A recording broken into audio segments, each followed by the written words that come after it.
যখন কথা আসে দেশের সম্মানের বিষয়ে তখন আজও ভারতের মধ্যে এমনও বিভিন্ন মানুষজন রয়েছেন যারা নিজেরাই সামনে এসে ইনিশিয়েটিভ নেন। আর এখানে আমাদের উত্তরাখণ্ডের লোকজনদের ধন্যবাদ জানানো উচিত, কারণ তারা এই সিদ্ধান্ত গ্রহণ করেছে। এখন নেপালকে উচিত শিক্ষা দেওয়ার জন্য ভারত সরকার কোন রকম পদক্ষেপ গ্রহণ করেনি, তা সত্ত্বেও উত্তরাখণ্ডের লোকজন সামনে এসে গেছে। কিছু মাস আগে আমি আপনাদের একটা খবর দিয়েছিলাম, নেপালে কেপি শর্মা ওলি প্রাইম মিনিস্টার হওয়ার পর লিপুলেখ কালাপানি এবং লিম্পিয়া ধুরা নিজেদের দেশের সীমানা দেখিয়ে নতুন কারেন্সি জারি করার সিদ্ধান্ত গ্রহণ করেছিল। সবার প্রথমে 100 টাকার কারেন্সি নোটকে প্রিন্ট করছিল এবং তারপর বাকি অন্যান্য নোটগুলোকে পরিবর্তন করার কথা ভেবেছিল। কিন্তু আশ্চর্য করার মতো বিষয় হলো, এই নতুন নতুন নোটগুলোকে প্রিন্ট করার জন্য নেপালের সেন্ট্রাল ব্যাংক এবং নেপাল রাষ্ট্রীয় ব্যাংক এই নোটের প্রিন্টিং এর কাজ Chinese company China bank note printing and minting কর্পোরেশনকে দিয়েছে, যারা এই প্রিন্টিং এর জন্য 4.4 টাকা পার নোটের জন্য চার্জ করেছে। একটা সময় তেমনও ছিল যখন নেপালের সরকার নিজেদের কারেন্সি নোটকে প্রিন্ট করার জন্য রিজার্ভ ব্যাংক অফ ইন্ডিয়াকে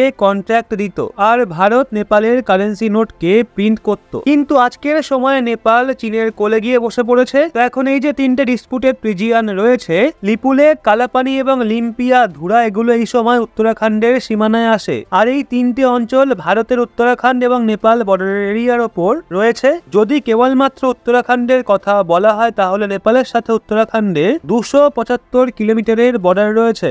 এখন এই সম্পূর্ণ বর্ডারের ওপর দুই দেশের লোকজনদের মধ্যে যথেষ্ট ভালো সম্পর্ক রয়েছে। তাদের মধ্যে বিয়ে পর্যন্ত হয়। এখানকার ব্রাইড সেখানে যায় এবং সেখানকার ব্রাইড ভারতে আসে। অর্থাৎ দুই এলাকার মধ্যবর্তী এলাকার মানুষজনদের মধ্যে ভালো সম্পর্ক রয়েছে এবং বিভিন্ন বর্ডার ক্রসিং এর সাহায্যে লোকজন একে অপরের দেশে যায়। এছাড়াও নিজেদের মধ্যে ট্রেডও হয়। নেপালের বিভিন্ন লোকজন ভারতে জব অথবা ব্যবসার জন্য আসে। এই জন্য যে সমস্ত বর্ডার এরিয়া রয়েছে সেখানে ভারতীয় ট্রেডার্স নেপালের কারেন্সি অ্যাকসেপ্ট করে থাকে। এছাড়াও নেপালের মধ্যে বর্ডার এরিয়াতে সেখানে ভারতীয় কারেন্সিও অ্যাকসেপ্ট করা হয়। কিন্তু যেহেতু নেপালের সরকার উত্তরাখণ্ডের লিপুলেখ কালাপানি এবং লিম্পিয়া ধুরা নিজেদের কারেন্সি নোটে শো করাচ্ছে, এই জন্য উত্তরাখণ্ডের ট্রেডার্স এবং বর্ডার এরিয়ার লোকজন নিজেরাই এর বিরুদ্ধে দাঁড়িয়ে গেছে। স্ক্রিনের উপর আপনি একটা আর্টিকেলের স্ক্রিনশট দেখতেই পাচ্ছেন, যেখানে বলা হয়েছে উত্তরাখণ্ডের ধারচুলা পিথলগড় ট্রেডার্স অ্যাসোসিয়েশন সিদ্ধান্ত গ্রহণ করেছে যে নেপালের নতুন 100 টাকার নোট, যেখানে লিপুলেখ কালাপানি এবং লিম্পিয়া ধুরাকে নেপালের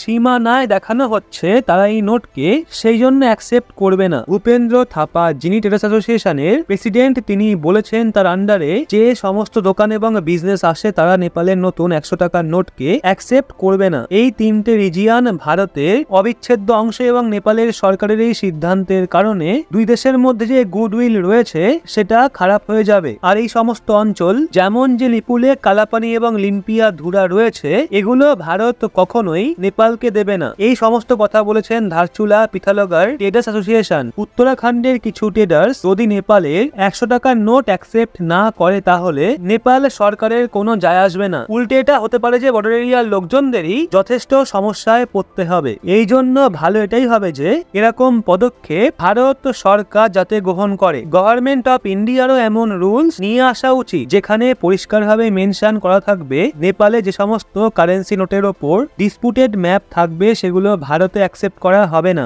যাতে নেপালের সরকারের ওপর প্রভাব পড়ে। আর তখনই নেপালের সরকারের ওপর কোন রকম প্রভাব পড়বে। এখানে ভারত তাদেরকে ফ্রিতে ভ্যাকসিন দেয়। 100টারও বেশি অ্যাম্বুলেন্স গিফট করেছে নেপালকে। এছাড়াও সেখানে বিভিন্ন স্কুলও নির্মাণ করে। বাজেটেও প্রত্যেক বছর কোটি কোটি টাকার ফাইন্যান্সিয়াল এড দিয়ে থাকে। আর এরাই সামনে থেকে এসে ভারতের সঙ্গে দাদাগিরি দেখায়। তো যদি আপনার কি মনে হয় ভারতের প্রতিবেশী দেশগুলোতে চীনের কারণে ভারতের ফরেন পলিসি কি ফেল হচ্ছে? হ্যাঁ অথবা না নিচে কমেন্ট করে আপনার মতামত অবশ্যই জানান।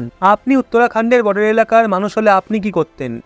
ওদিকে রিসেন্টলি ভারতের ডিআরডিও এমন ইতিহাস রচনা করেছে যেটা হয়তো ভারতীয়রাই বিশ্বাস করতে পারবে না, কেননা ভারতীয় এজেন্সিগুলো বিশেষ পরিচিত নিজেদের ধীরগতির জন্য। কিন্তু এইবার ডিআরডিও কে সরকার পরিষ্কার বার্তা দিয়েছিল যে এই হাতিয়ার তোমাদের মিশন মোডে তৈরি করতে হবে। এই মিশন মোডটা আবার কি আপনাদের তাহলে বলে দিই, মানে এগুলো ওই প্রজেক্ট বা ওই হাতিয়ার যেটা আপনাদের রেকর্ড টাইমে তৈরি করতে হয়। যে টাইম লিমিট রয়েছে তার মধ্যেই বানাতে হয় এবং ওই টাইম লিমিটের মধ্যে সেটা টেস্টও করতে হয় এবং দ্রুত ভারতীয় সেনার হাতে তুলেও দিতে হবে যাতে তারা সেটার ব্যবহার খুব তাড়াতাড়ি করতে পারে। এটাকেই বলা হয়ে থাকে মিশন মোড। তো এই হাতিয়ারকে আমরা মিশন মোডে তৈরি করেছি। এর থেকেই আন্দাজ করে নিন কেন ভারতীয় সেনা দ্রুত এটা চায়, কতটা গুরুত্বপূর্ণ এটা আমাদের জন্য। কিন্তু এটা কোন হাতিয়ার, কি এমন বিশেষত্ব রয়েছে এতে, কি গুণ রয়েছে আর কি কমতি রয়েছে,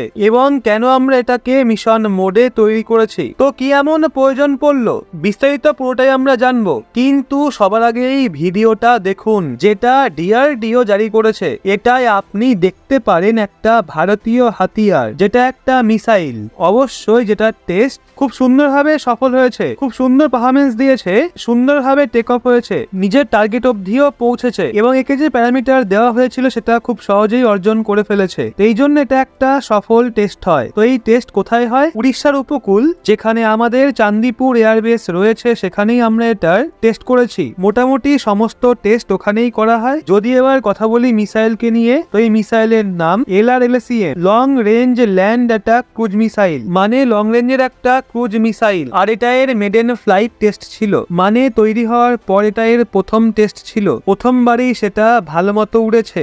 যদি কথা বলি মিসাইল বিশেষত্বের, তো সবচেয়ে বড় গুণ হলো এর রেঞ্জ। সাধারণত যে ক্রুজ মিসাইল হয়ে থাকে তার রেঞ্জ হয় 250 থেকে 450 কিলোমিটার অবধি। ব্রহ্মোস মিসাইলের রেঞ্জ আপাতত 450 কিলোমিটার অবধি সীমিত, কিন্তু আমরা নিজেরা যে ক্রুজ মিসাইল তৈরি করেছি সেটার রেঞ্জ 1000 কিলোমিটার। আগে হ্যাঁ, 1000 কিলোমিটার রেঞ্জ পর্যন্ত এটা যেতে পারে। আর এটাকে বানানো হয়েছে আমাদের নির্ভয়া মিসাইলকে বেস করে, মানে যে নির্ভয়া মিসাইল ছিল আমাদের সেটাকে বেস করেই এটা তৈরি করা হয়েছে। এর রেঞ্জ বাড়ানো হয়েছে, এতে টেকনোলজি অ্যাডভান্সমেন্ট করা হয়েছে। এছাড়া এতে এমন কিছু বিশেষত্ব অ্যাড করা হয়েছে যেগুলো আমাদের সেনার দরকার ছিল, যেমন প্রিসাইজ কিলিং, স্ট্রাইক ক্যাপাবিলিটি, এগুলো এতে এনহ্যান্স করা হয়েছে। এছাড়া এতে ওয়ার হেডও বাড়ানো হয়েছে, মানে দেখা হলে যতই নির্ভয়াকে বেস করে এটা তৈরি করা হোক, কিন্তু এটা একদম অরিজিনাল এবং নতুন মিসাইল, যেটা ভারতীয় সেনার জন্য স্পেশাল কনফিগারেশন দেখে বানানো হয়েছে। যদি বলি এই মিসাইলকে আমরা মিশন মোডে তৈরি কেন করছি, কারণ আমাদের একটা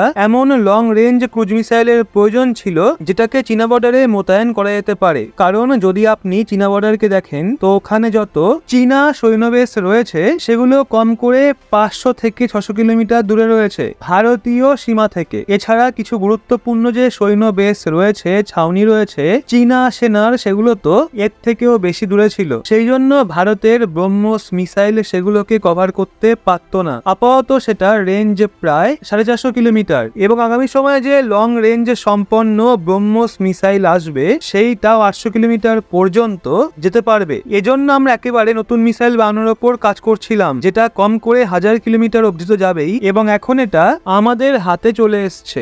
আর এই মিসাইল আমরা খুব দ্রুত চীনা বর্ডারের কাছে মোতায়েন করব, কারণ এটা মিশন মোড প্রজেক্ট, সবকিছুই খুব তাড়াতাড়ি হতে হবে, কোন রকম ঢিলেমির সম্ভাবনাই নেই। সেই জন্য ডিআরডিওর বিজ্ঞানীরা দিনরাত পরিশ্রম করে আমাদের দেশের সেনাদের জন্য একটা দুর্দান্ত মিসাইল তৈরি করে ফেলেছে। তো বন্ধুরা, সম্পূর্ণ এই বিষয়টা নিয়ে আপনাদের কি মতামত সেটা কমেন্টে অবশ্যই জানান এবং এরকমই লেটেস্ট ইনফরমেটিভ ভিডিও পেতে চোখ রাখবেন রহস্য বাংলার পর্দায়।